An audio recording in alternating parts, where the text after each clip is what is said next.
seguinte: para g de x igual a integral de 1 ao módulo de x de 1 sobre u em u, qualquer que seja o x diferente de zero, está bem definido. Qualquer que seja x diferente de zero, porque se o x é diferente de zero, módulo de x é positivo e essa função está bem definida. O integral de 1 a x de 1 sobre u daí, porque eu estou dentro do intervalo zero mais infinito. Tá? Então, primeira coisa, você tem o seguinte: quem é g de x? G de x é a integral é o quê? Quem é g de x? Quem é? É a integral de 1 a x de 1 sobre u em u, tá certo? Se o quê? Se é positivo. E a integral de 1 a menos x de 1 sobre u du, se o x é menor que zero. Logo, se x é maior do que zero, quem é a derivada da g em x? A derivada da g em x é a função integrando o limite superior, ou seja, é 1 sobre x. E se o x é menor do que zero, quem é a derivada da g em x? É a função integrando aplicada no limite superior, ou seja, é 1 sobre menos x, vezes a derivada do limite superior em relação a x, que é quanto? Menos 1. Ou seja, isso aqui dá o quê? Dá 1 sobre x. Ou seja,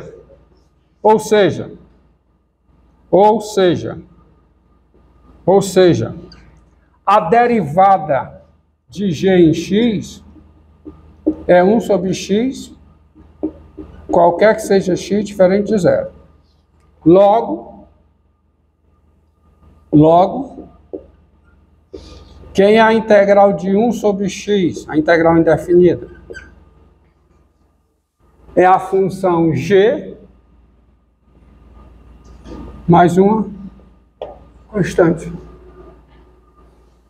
Sabendo que é uma constante para os positivos e uma constante para os negativos. Eu não estava devendo para vocês a integral dessa função?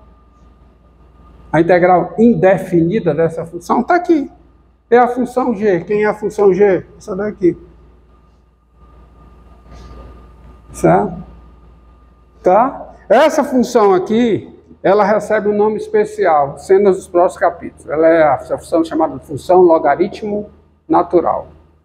E observe, o que ela tem em comum até aqui com o que você conhece como logaritmo é só o nome. Ela é a função logaritmo natural. Tá certo? Entendeu?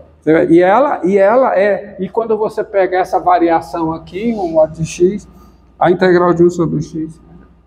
Cenas dos próximos capítulos. Agora vamos ao segundo teorema fundamental do cálculo. Tá?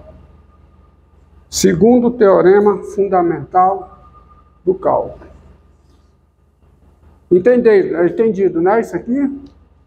Menino, entendeu o teorema fundamental do cálculo. Se eu não errei em conta, tá tudo certo.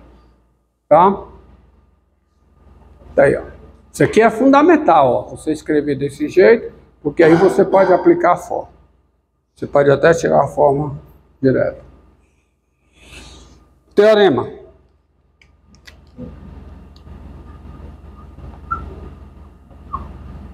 Teorema. Sejam A e B reais, com A menor do que B. Reais. Com A menor do que B. E F,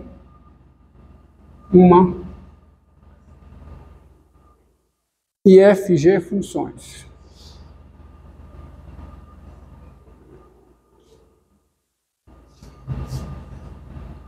E FG, duas funções.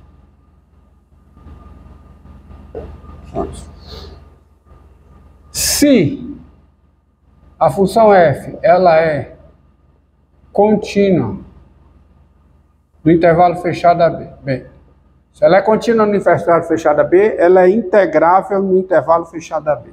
Existe a sua integral definida.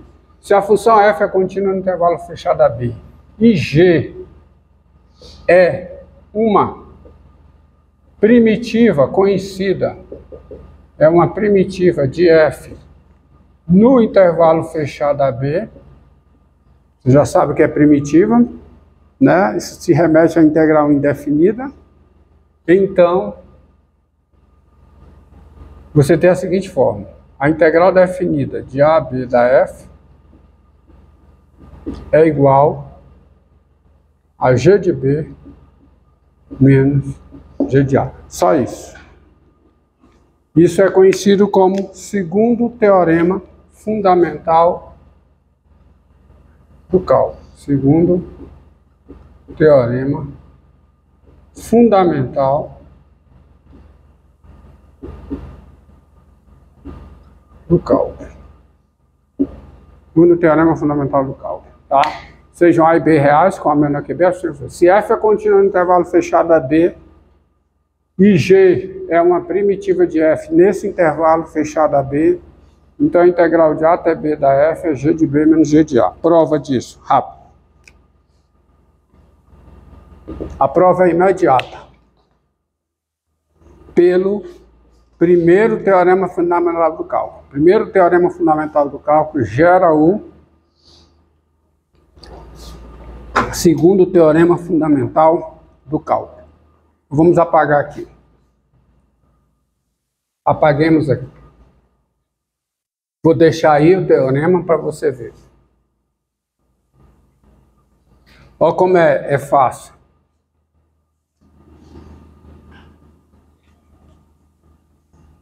Olha como é simples a demonstração usando o primeiro teorema fundamental do cálculo. Ó. Admita as hipóteses. Para não escrever tudo de novo. Admita as hipóteses. Pronto.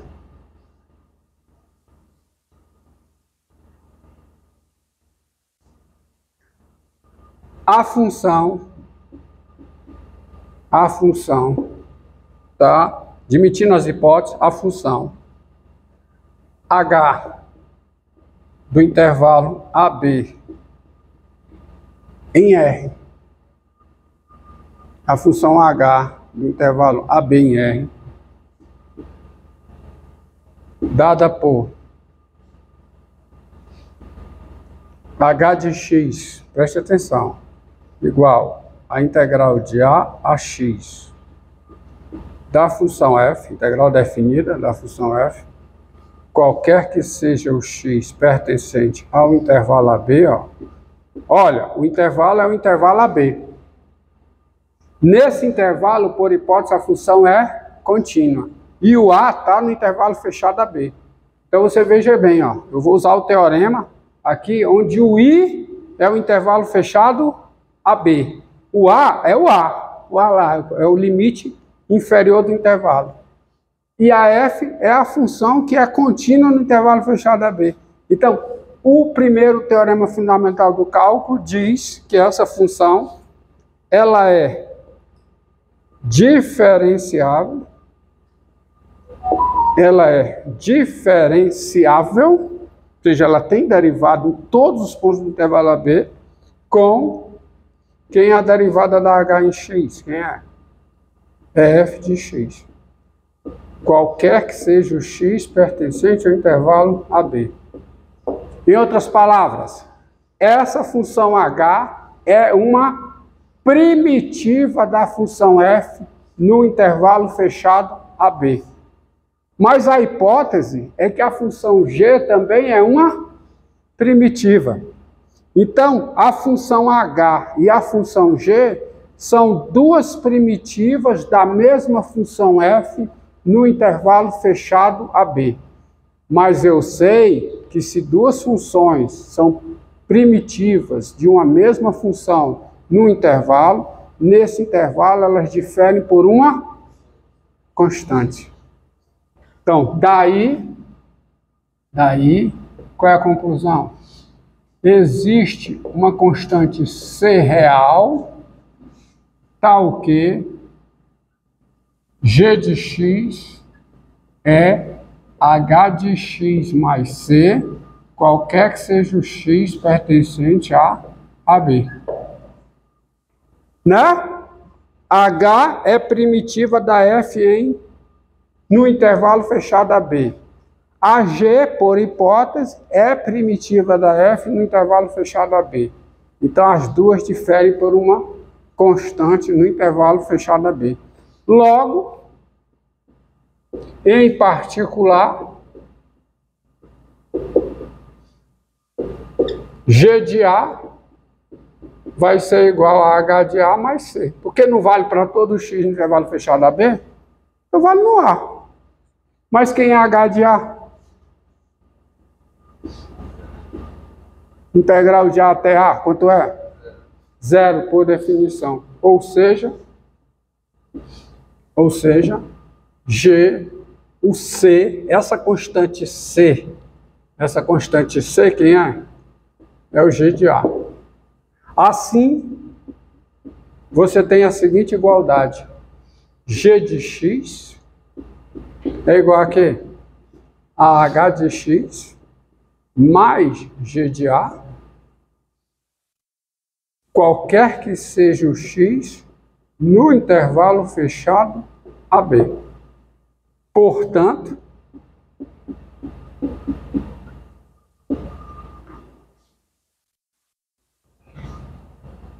daí,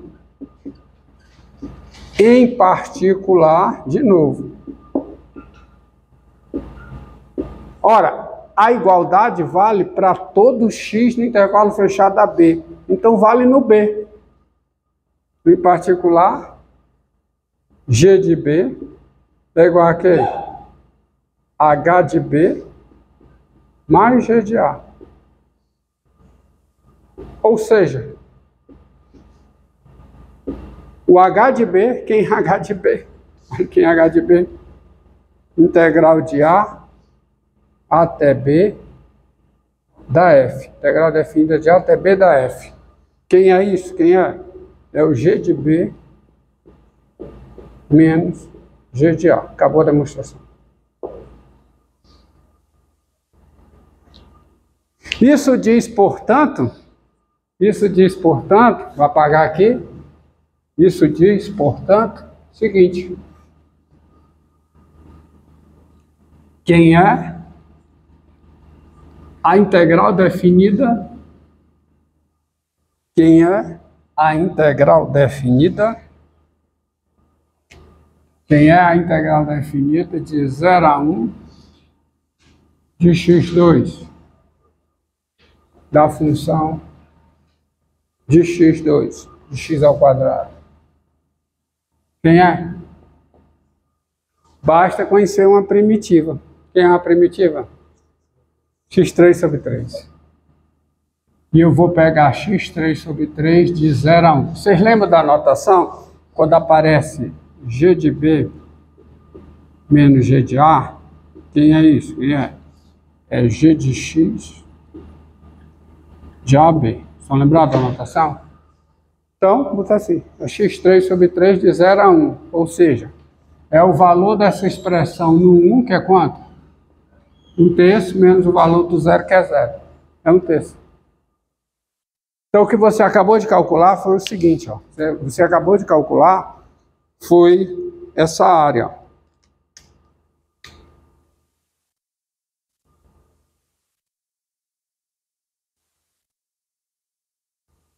Pega a parábola y igual a x2. Y igual a x2. Que a função f de x igual a x. É o gráfico, né? Essa curva, o gráfico, é o gráfico da função f de x igual a x2. Se você pegar aqui 1 em 1,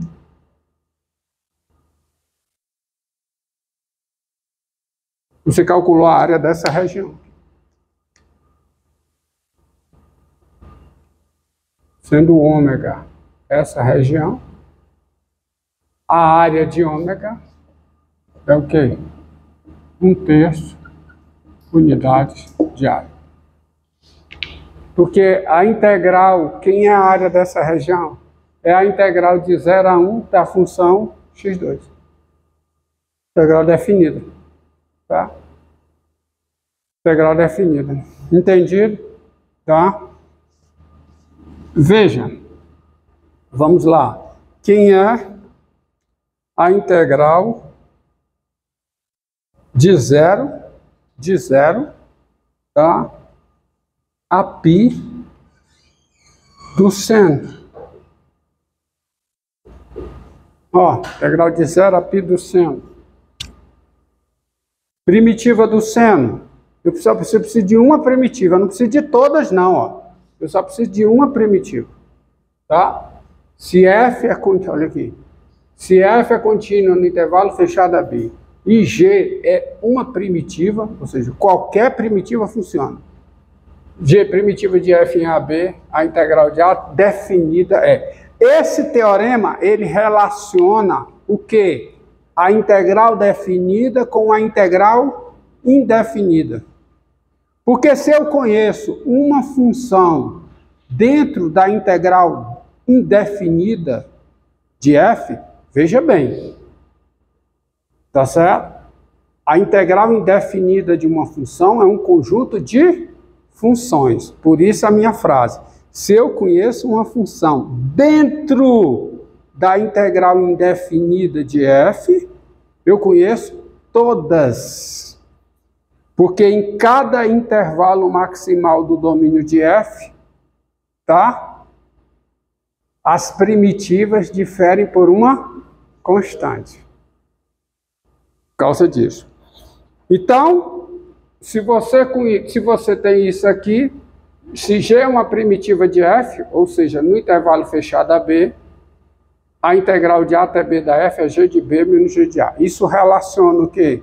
A integral definida com a integral indefinida. Elas estão intimamente relacionadas. Então vamos lá. Quem é a primitiva do seno na reta toda, portanto no intervalo fechado 0π? Menos o cosseno. Então dá menos o cosseno de x de quanto? De 0 a π. Então isso é quem? Menos o cosseno de x em π. Fica menos o cosseno de π. Menos, quem é menos o cosseno de zero? Fica menos o cosseno de zero. Estão entendendo, ó? Tá? Tá o menos. Então, quanto é o cosseno de π? Quanto é? Menos 1. O menos dá 1. Menos, quanto é o cosseno de zero? É 1. Menos 1, então vai ficar mais 1. Então dá 2. Ou seja, essa área aqui, ó, você já, vou botar logo o que é que você está calculando. Você está calculando área. Está calculando área. Tá? Está calculando área. Você está aqui, eixo Y, eixo X, π sobre 2, π, 3π sobre 2, 2π. 1 está bem aqui, menos 1. O seno passa por esse ponto aqui, passa por esse, né? Esse ponto aqui, passa por esse, passa por esse, passa por esse. Seno, ó, faz isso, né? Sai aqui, melhor desenhando, sai assim. Deixa aqui, faz isso. Então isso é o seno. Integral de 0 a π, quer dizer, essa área, ó, essa área aqui, ó. Quanto é a área dessa região? Quanto é? 2. E quando você calcula, repare que quando você calcula integral de π a 2π do seno, ó, o que é que vai dar? Ó? Vai dar a mesma coisa, menos o cosseno de x de quanto? De π a 2π. Tá? Então, isso é menos o cosseno de 2π menos cosseno de zero. Quanto é o cosseno de 2π? É 1, então fica menos 1. Cosseno de zero? Cosseno de zero não, cosseno de π.